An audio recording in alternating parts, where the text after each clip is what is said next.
20% বোনাসের দাবিতে বিক্ষোভ চা শ্রমিকদের। বৃষ্টিকে উপেক্ষা করে রাস্তা অবরোধ শ্রমিকদের। সকাল থেকে ইন্দো ভুটান সড়ক অবরোধ করেছেন তারা। ডুয়ার্সের বানারহাট পলাশীবাড়ি চা বাগানের ঘটনা, যেখানে তারা বোনাসের দাবি করছেন। আমরা জানি যে সামনে পুজো রয়েছে এবং পুজোর সময় চা শ্রমিকদের যে প্রাপ্য বোনাস সেটা তারা পাচ্ছেন না, এবং সেই অভিযোগেই পথ অবরোধ শুরু করেছেন চা শ্রমিকরা। ভুটান সড়ক অবরোধ ডুয়ার্সের বানারহাট পলাশবাড়ি চা বাগানের ঘটনা, যেখানে বৃষ্টিকে উপেক্ষা করে, আমরা জানি উত্তরবঙ্গে ভয়াবহ বৃষ্টি হচ্ছে, এবং সেই বৃষ্টিকে উপেক্ষা করেই চা শ্রমিকরা তারা বিক্ষোভ দেখাচ্ছেন, তাদের বোনাসের দাবি করছেন। দেখাচ্ছি আপনাদের সেই ছবি। নারাজ শ্রমিকরা বেশি বোনাসের দাবিতে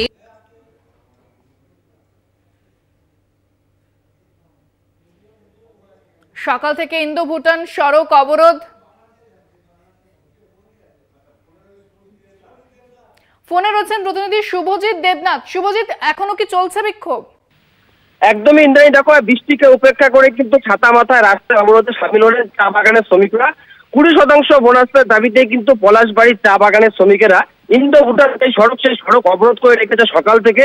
বানারহাট থেকে ভুটানগামী সড়কের দুধারে পড়ে গিয়েছে গাড়ির দীর্ঘ লাইন। এদিকে ঘটনাস্থলে কিন্তু পৌঁছেছে বানারহাট থানার বিশাল পুলিশ বাহিনী।